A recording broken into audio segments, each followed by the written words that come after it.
اعوذ باللہ من الشیطان الرجیم بسم اللہ الرحمن الرحیم وَنُفِخَ فِي الصُّورِ فَإِذَا هُم مِّنَ الْأَجْدَاثِ إِلَىٰ رَبِّهِمْ يَنسِلُونَ صدق اللہ العظیم۔ رب اشرح لی صدری ویسر لی امری واحلل عقدۃ من لسانی یفقہوا قولی ربی یسر ولا تعسر وتمم بالخیر آمین یا رب العالمین۔ سورہ یاسین کی آیت نمبر 51 میں نے آپ کے سامنے تلاوت کی ہے، اور اس آیت سے ہمارا سورہ یاسین کا نیا رکوع بھی شروع ہو رہا ہے، اور آج کے لیکچر میں ہم انشاءاللہ تعالیٰ اس آیت کو گرامیٹیکلی انالائز کرنے کی کوشش کر رہے ہیں۔ آیت میں وقف کی تو کوئی علامت نہیں ہے، لیکن ہمیں دو جملے نظر آ رہے ہیں، اور ان دو جملوں کو ہم الگ الگ انالائز کرنے کی کوشش کرتے ہیں۔ پہلا جملہ ہے جی وَنُفِخَ فِي الصُّورِ، اور دوسرا ہے فَإِذَا هُم مِّنَ الْأَجْدَاثِ إِلَىٰ رَبِّهِمْ يَنسِلُونَ۔ تو جو پہلا جملہ ہے وَنُفِخَ فِي الصُّورِ، اس کے الفاظ پہ پہلے بات کرتے ہیں۔ پہلا لفظ میں واو ہے، حرف ہے، حرف استئناف ہم قرار دیں گے کیونکہ ہم نیا جملہ کر رہے ہیں۔ نفخہ فعل ہے، فعل ماضی ہے، واحد مذکر غائب کا صیغہ ہے، نون فا اور خا اس کے حروف مادہ ہیں۔ پھونک مارنا اس کے معنی ہوتے ہیں۔ خان صاحب نے اسے باب نون سے ذکر کیا ہے، نفخ ینفخ نفخن، جس کے معنی پھونک مارنا کے ہیں، اور آیت کا ریفرنس سورہ آل عمران کا دیا ہے۔ نفخہ کے بعد فی حرف جر ہے، جس کے بعد اسم آئے گا، ظاہر بات ہے حرف جر کے بعد ہمیشہ اسم آتا ہے، اور وہ ہے السور۔ السور جو ہے یہ معرفہ ہے، واحد ہے، مذکر ہے اور مجرور ہے، اور سور کے معنی کیا ہیں خان صاحب ہمیں بتائیں گے۔ کہہ رہے ہیں کہ سور اسم ذات ہے، ہر وہ چیز جس میں پھونکنے سے آواز پیدا ہو، جیسے سائرن وغیرہ، اور آیت کا ریفرنس سورۃ الانعام میں انہوں نے دیا ہے کہ یوم ینفخ فی الصور، جس دن پھونکا جائے گا سور میں۔ تو سور جو ہے یہ ہمارے اردو میں بھی استعمال ہوتا ہے انہی معنی میں۔ تو الحمدللہ جی الفاظ پہ بات مکمل ہوگی، اور الفاظ کو جوڑ کر اب ہم جملہ بناتے ہیں۔ تو نفخہ جو ہے یہ فعل مجہول ہے، اور جب بھی فعل مجہول ہوتا ہے اس کا نائب فاعل ضرور ہوتا ہے۔ تو اس کے نائب فاعل کے حوالے سے یہ ہے کہ فی الصور جو ہے جار مجرور، اس کو نائب فاعل قرار دیا جاتا ہے، کیونکہ یہ فعل جو ہے یہ فی حرف جر کے ساتھ متعدی ہوتا ہے، اور طریقہ یہ ہے کہ جب بھی کسی ایسے فعل کو مجہول کے طور پہ استعمال کیا جائے جس کے ساتھ پریپوزیشن استعمال ہوتی ہے، تو فعل مجہول میں بھی پریپوزیشن ضرور لگتی ہے۔ تو نفخہ فعل مجہول اپنے نائب فاعل سے مل کر جملہ فعلیہ بن گیا، اور ترجمہ ہم کرنا چاہیں تو بہت آسان ہے، اور سور پھونکا جائے گا۔ اب جائے گا ترجمہ ہم اس لیے کر رہے ہیں کہ قیامت کا ذکر ہے، حالانکہ نفخہ جو ہے یہ ماضی کا صیغہ ہے، لفظی ترجمہ ہوگا سور پھونکا گیا، لیکن ہم قیامت کے حوالے سے ترجمہ کریں گے سور میں پھونکا جائے گا۔ اس کے بعد جو دوسرا حصہ ہے وہ ہے فَإِذَا هُم مِّنَ الْأَجْدَاثِ إِلَىٰ رَبِّهِمْ يَنسِلُونَ۔ فا جو ہے یہاں پر عاطفہ ہے، حرف عطف ہے۔ اذا جو ہے یہ اذا فجائیہ ہے۔ اذا فجائیہ کی پہچان کیا ہوتی ہے؟ اذا فجائیہ جو ہے اس کی پہچان یہ ہوتی ہے کہ اس کے بعد جملہ اسمیہ ہوتا ہے۔ تو آگے آپ کو جملہ اسمیہ مل رہا ہے، ہم من الاجداث الی ربہم ینسلون۔ اذا فجائیہ جو ہے اس کے بارے میں مزید کچھ انفارمیشن آپ کے ساتھ شیئر کرتا چلوں۔ پہلی بات تو یہ کہ اس اذا کو اذا فجائیہ کیوں کہا جاتا ہے؟ یہ اصل میں کسی اچانک واقعے کی نشاندہی کرتا ہے، اس لیے اس کا ترجمہ جو ہے اچانک یا یکا یک کے طور پر کیا جاتا ہے۔ اکثر یہ فا کے بعد آتا ہے، یعنی فارمیٹ کچھ یوں ہوتا ہے کہ پہلے فا ہوگا، پھر اذا فجائیہ ہوگا، اور اس کے بعد جملہ اسمیہ ہوگا۔ یہ جملہ اسمیہ جو ہے اذا کے بعد یہ بتاتا ہے کہ یہ اذا فجائیہ ہے، اور وہ جو اذا شرطیہ ہوتا ہے اس کے بعد جملہ فعلیہ ہوتا ہے، اور اذا جو شرطیہ ہوتا ہے اس کے بعد دو جملے ہوتے ہیں، ہم اچھی طرح جانتے ہیں۔ اس لیے اگر آپ کو کہیں اذا کے بعد جملہ اسمیہ بھی ملے اور دو جملے مل رہے ہوں تو وہاں بھی ہم اذا کو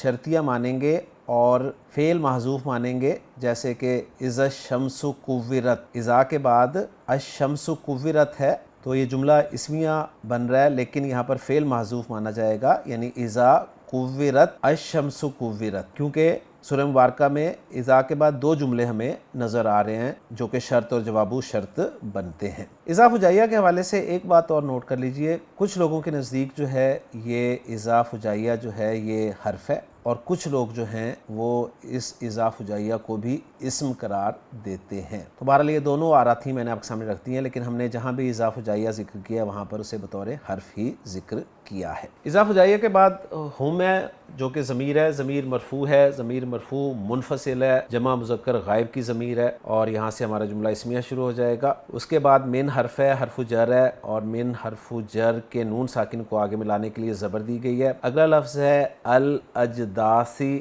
الاجداثی یہ جمع ہے، جمع مکسر ہے، جدس اس کا واحد ہے، افعال کا وزن ہے جی۔ جمع مکسر کے بہت سارے اوزان ہیں جن میں سے ایک افعال کا وزن ہے، معرفہ ہے، مذکر ہے اور مجرور ہے۔